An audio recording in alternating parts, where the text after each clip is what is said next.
ज्ञान दर्पण विद रमेश मिश्रा में आप सभी दर्शकों का हार्दिक स्वागत है।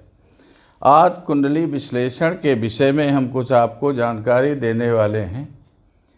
पूर्व में कुछ भावों के विषय में जानकारी दी गई थी, उसी श्रृंखला में हम आज आपको अगले भाव द्वादश भाव की जानकारी देने वाले हैं कि द्वादश भाव में कौन सा ग्रह कैसा फल देता है, जिससे मनुष्य के जीवन पर सकारात्मक और नकारात्मक प्रभाव पड़ता है। आप देख रहे हैं कि कुंडली का प्रारूप आपके सामने है, जिसमें 12 घर होते हैं और 12 राशियां होती हैं तथा 9 ग्रह होते हैं। तो 12 जो ये घर हैं, इनमें आपके सामने नंबर रेड रंग से लिखे हुए हैं 1 2 3 4 5 6 7 8 9 10 11 12। तो ये जो अंक लिखे हुए हैं ये राशियों को प्रदर्शित करते हैं। पहला अंक मेष राशि का है, दूसरा वृष राशि का है। इसी तरीके से 12 राशियों के 12 अंक लिखे होते हैं। ये अंक राशियों को प्रदर्शित करते हैं। हमेशा जैसे 6 नंबर लिखा है तो एक कन्या राशि होगी, 7 लिखा तुला राशि होगी। ये क्रम बदलता नहीं है। इसी तरीके से जब कुंडली की गणना करते हैं तो इसमें चाहे जो भी अंक लिखा हो, जैसे 1 लिखा है यहाँ 2 भी हो सकता, 3 भी हो सकता, 12 में से कोई भी अंक यहाँ लिखा हो सकता है, लेकिन घर ये प्रथम ही रहेगा। भाव प्रथम, घर कहें या भाव कहें, ये प्रथम ही रहेगा। प्रथम भाव को लग्न कहते हैं और विचार करते समय इसकी गणना एंटी क्लॉकवाइज 1 2 3 4 5 6 7 8 इसी तरीके से की जाती है। तो आज हम आपको द्वादश भाव के विषय में जानकारी देने वाले हैं कि सूर्य, चंद्रमा, मंगल, बुध, गुरु, शुक्र, शनि, राहु, केतु किस तरीके के से द्वादश भाव में बैठकर फल देते हैं। तो ये द्वादश भाव प्रायः जो है दान, खर्च, व्यय इत्यादि का होता है। हमने लिख रखा है द्वादश भाव में विचारणीय विषय हान, व्यय, दंड, व्यसन, शत्रु, नेत्र रोग आदि का विषयों का की जानकारी इसी द्वादश भाव से की जाती है। तो प्रथम सूर्य के बारे में, जिनका सूर्य द्वादश भाव में होता है। सूर्य जो है आकाश मंडल का सबसे प्रकाशवान नक्षत्र है और ये ग्रह जो है सभी ग्रहों को प्रकाशित करता है। तो जिनके 12वें भाव में सूर्य होता है वो व्यक्ति ज़्यादातर सूर्य के प्रभाव के कारण ये बहुत साहसी होते हैं, ये और बड़े निडर होते हैं। साहसी निडर इनकी प्रवृत्ति है और ये किसी भी व्यक्ति के सामने अपनी बात को प्रस्तुत करने के लिए बड़ी निडरता, धैर्यपूर्वक, साहसपूर्वक प्रदर्शित करते हैं और वाद विवाद में हमेशा इनकी जीत होती है। ऐसे व्यक्ति बड़े ही प्रतिभाशाली होते हैं, लेकिन जिनके द्वादश भाव में सूर्य है ये लोग थोड़ा नेत्र रोग से परेशान हो सकते हैं और अन्य भी शारीरिक पीड़ाएं इनकी हो सकती हैं। ये व्यक्ति अधिकतर ये उदासीन प्रवृत्ति के होते हैं और आलसी स्वभाव के होते हैं। जिनका 12वें भाव में सूर्य होता है वो व्यक्ति आलसी प्रवृत्ति के होते हैं और ये मस्त रहने वाले व्यक्ति होते हैं। इनको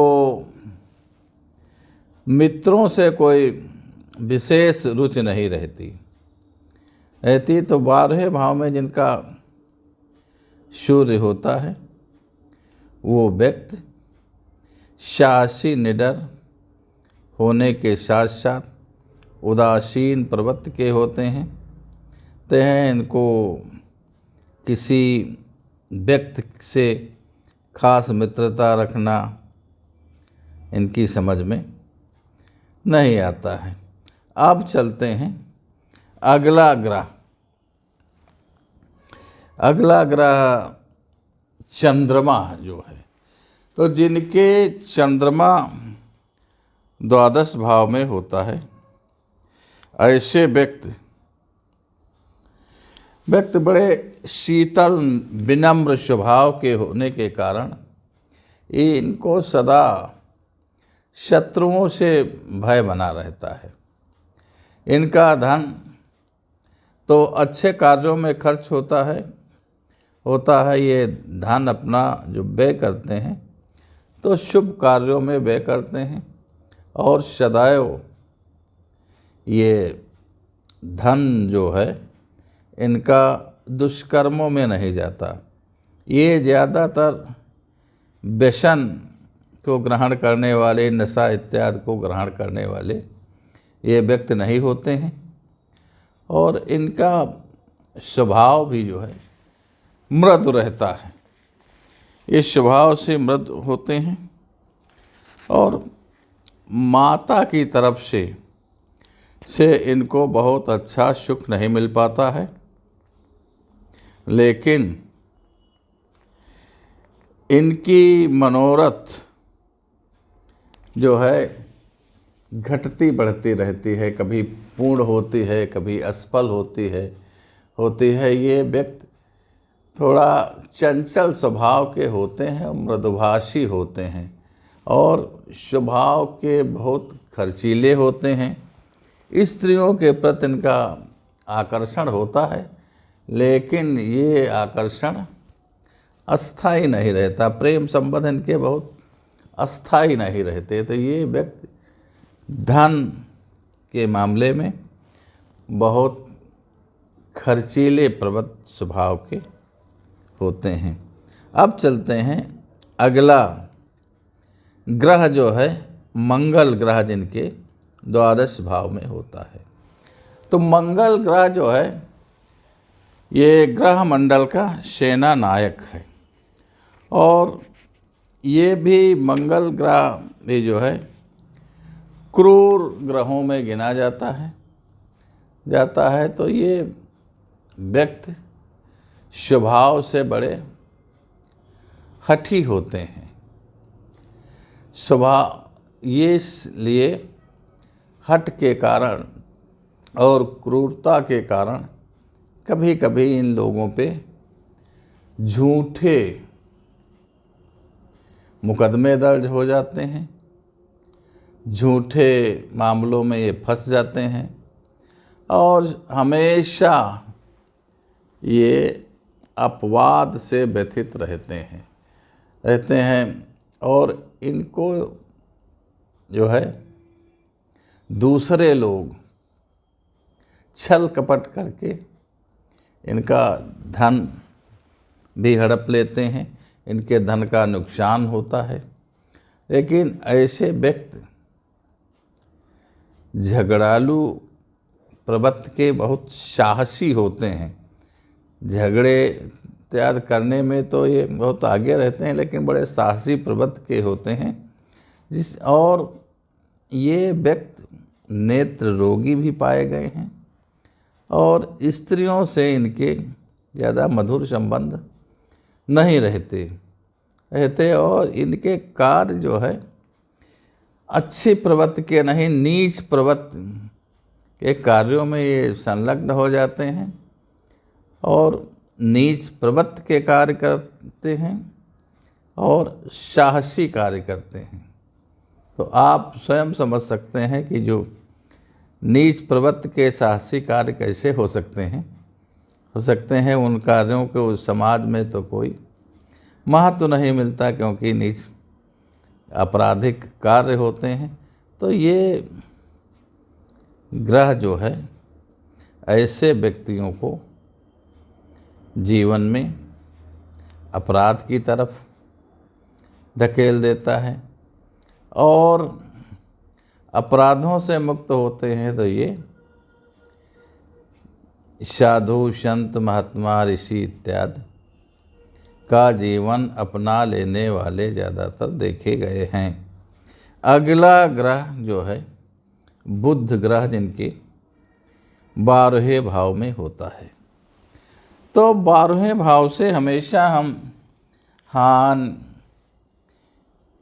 और व्यय, दंड, व्यसन, शत्रु तथा नेत्र रोगों के विषय में हम विश्लेषण करते हैं।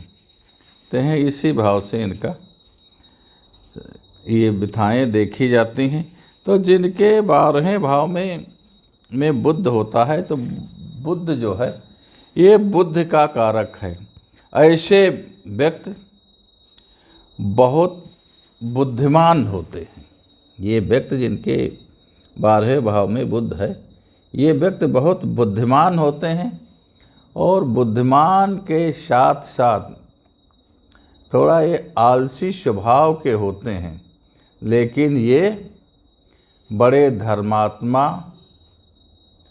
बड़े जो है शास्त्रों के जानकार होते हैं।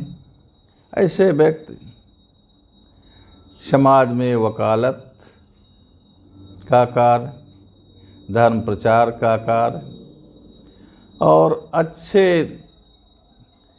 जो है ये विचारक, समाज को अच्छे संदेश देने वाले अने धर्मात्मा, और भागवत रामायण इत्यादि सुनाने वाले व्यक्ति होते हैं।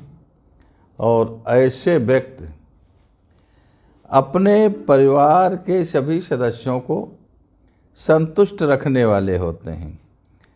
इनसे जो है समाज में भी कोई वैमनस्यता नहीं ज़्यादा रहती, और समाज में लोग इनको बहुत महत्व देते हैं। लेकिन उसके साथ साथ परिवार, कुटुंब के भाई, पिता, माता, चाचा, ताऊ, ये सभी इनसे प्रसन्न रहते हैं। ये सब पूरे परिवार को, बंधुओं को संतुष्ट करने वाले ऐसे व्यक्ति होते हैं जिनका बुध 12वें भाव में होता है। बुध भाव 12वें भाव का जिनका होता है, ये व्यक्ति बड़े शालीन, धनवान और समाज में प्रतिष्ठित व्यक्तियों में गिने जाने वाले होते हैं।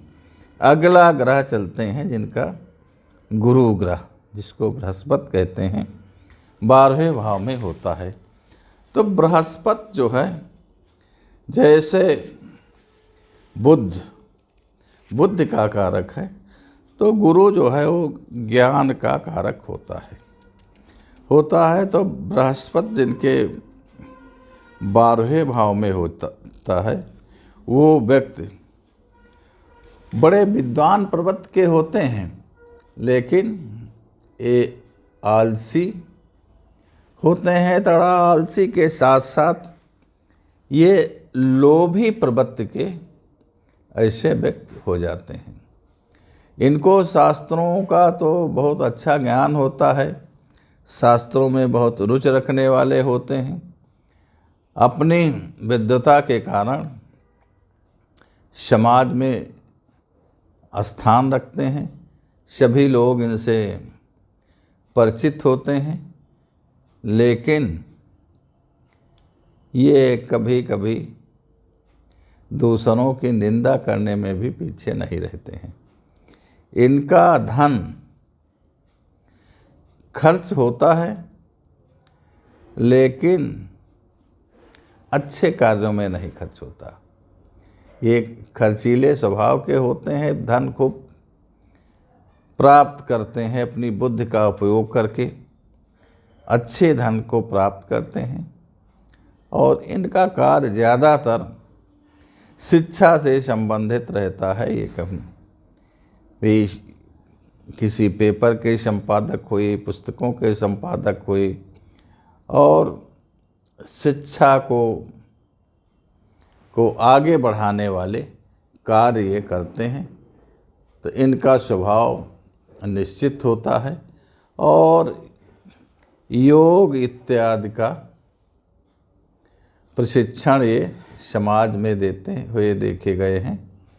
तो ऐसे व्यक्ति अपनी बुद्धि विवेक के कारण धन प्राप्त करते हैं, लेकिन धन का खर्च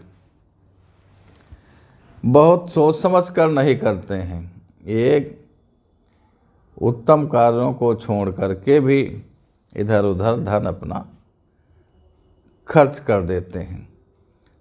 तो इसलिए इनका समाज में वैभव होने के साथ साथ धन आता है और धन अस्थायी रूप से इनके पास रुकता नहीं। धन के स्रोत होते हैं, समाज में प्रतिष्ठा होती है, लेकिन धन आया और गया की स्थिति रहती है।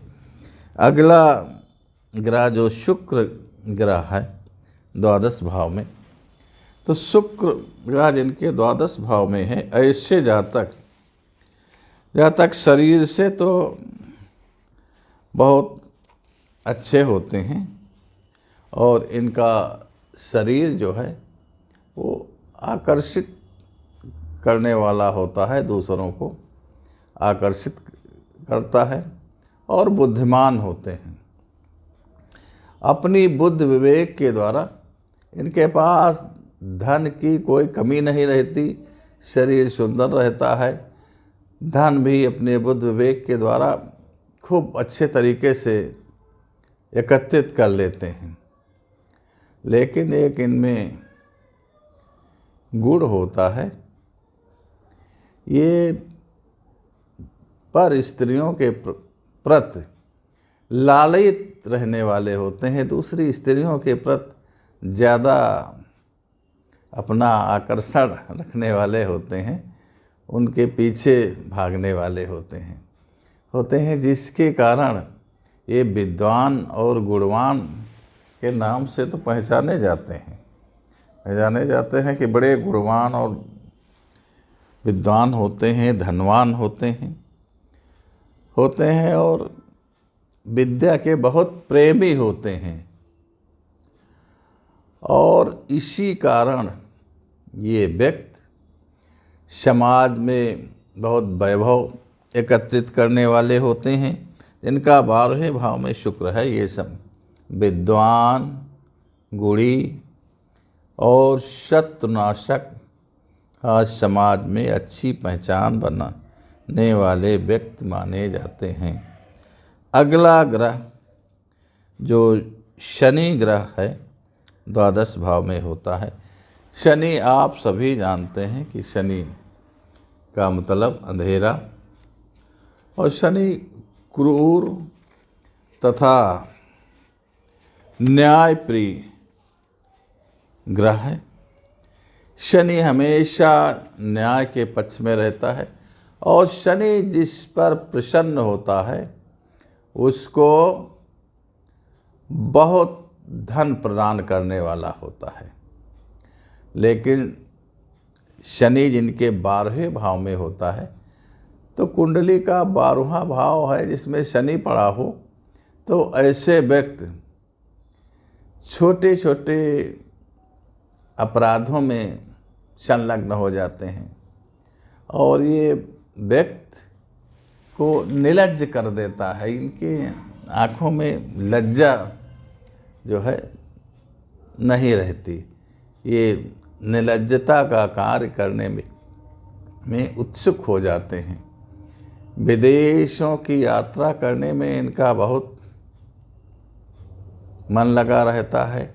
विदेश यात्राओं के लिए बहुत प्रयासरत रहते हैं और विशेष रुचि के साथ हो विदेश की यात्राएं करते हैं। लेकिन ये व्यक्ति थोड़ा उन्मादी स्वभाव के होते हैं और धन के तो खूब प्राप्त करते हैं। विदेशों तक जा कर के ये अपना धन की कमाई करते हैं, लेकिन स्वभाव से ये कटभाषी दुष्ट स्वभाव के होते हैं। ये अविश्वासी व्यक्ति हैं। सियासी इनके पर कोई विश्वास करने वाला नहीं रहता है समाज में, क्योंकि ये व्यक्ति अपने कटु स्वभाव के कारण और कुछ निम्न आचरण के कारण समाज में ये विशेष अच्छा अपना प्रभुत्व नहीं जमा पाते हैं, और समाज में इनको धन इत्यादि सब कुछ होते हुए भी समाज के लोग इनको बहुत अच्छी नज़र से नहीं देखते।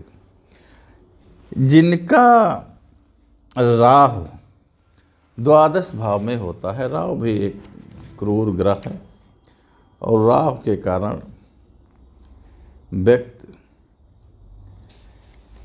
कैसा जीवन व्यतीत करता है इसके बारे में आपको जानना चाहिए कि ये व्यक्ति जिनके राहु 12वें भाव में होता है, ये सीने की पसलियों इत्यादि की बीमारियों से दुखी रहते हैं, और ये व्यक्ति कोई कार्य धंधा करते हैं तो इनके कार्य में रुकावटें ज़्यादा आती हैं। ये व्यक्ति ज़्यादातर दुष्ट व्यक्तियों के साथ अपनी मित्रता रखने वाले होते हैं, और सज्जनों से विरोध किया करते हैं। सज्जन इनके विरोधी रहते हैं, दुष्ट इनके मित्र रहते हैं। तो ऐसे जातक जिनके दुष्ट व्यक्ति मित्र हों, सज्जनों से विरोध हो, तो ये एक विवेकहीनता का ही कार्य तो होता है। ये विवेकहीन कहिए, बहुत मंद बुद्धि वाले कहिए इनको, और फिजूल खर्च करने वाले परिश्रमी व्यक्ति होते हैं। परिश्रम तो खूब करते हैं, लेकिन धन प्राप्त करके उसको फिजूल में खर्चा करते हैं, और ये हमेशा चिंताओं से ग्रसित रहते हैं, लेकिन कामी स्वभाव के होते हैं। पर स्त्रियों के प्रति इनका विशेष आकर्षण रहता है। उनके पीछे दौड़ने वाले और अपना धन खर्च करने वाले होते हैं, जबकि स्त्रियां इनसे कोई विशेष आकर्षित नहीं होती, ना इनके साथ उनका कोई अस्थाई प्रेम ही चल पाता है। अब चलिए अगला ग्रह केतु, जिनके 12वें भाव में होता है। केतु भी जानते हैं आप, राहु और केतु एक ही ग्रह के 2 अंग हैं, और केतु जो है वो धड़ है, और राहु जो है वो शर है। लेकिन जिनके केतु 12वें भाव में होता है, तो केतु उस व्यक्ति को बहुत तेजस्वी बनाने वाला होता है।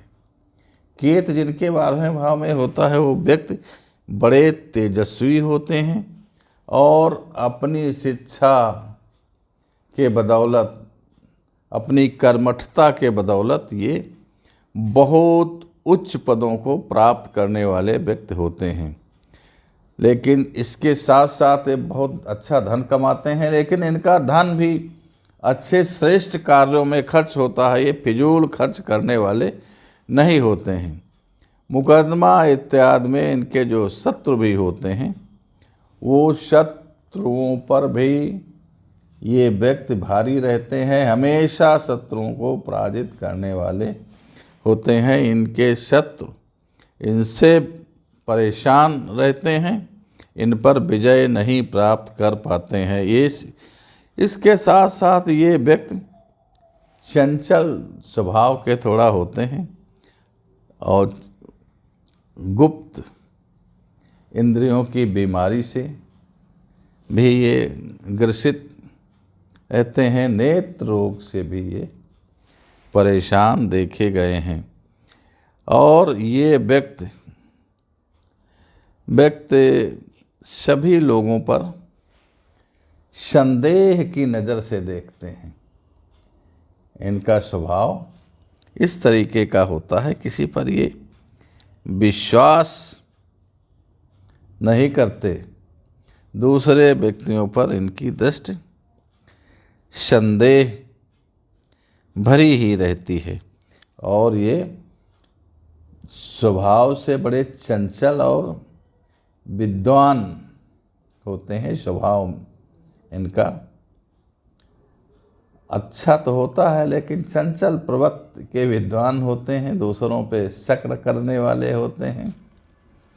तो ऐसे जातकों का जीवन तो सुखी संपन्न रहता है और समाज में ये प्रतिष्ठा के पात्र भी बने रहते हैं।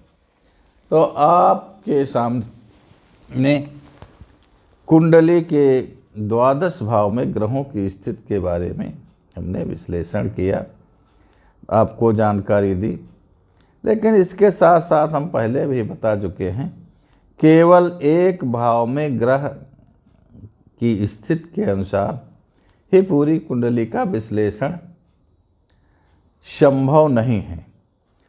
जब कुंडली को देखा जाता है उस समय यहाँ पर जो ग्रह है तो अन्य स्थानों पे कौन सा ग्रह है और ये कौन ग्रह किसकी मित्र राशि में बैठा है, कौन ग्रह स्वराशि में बैठा है और किस ग्रह की दृष्टि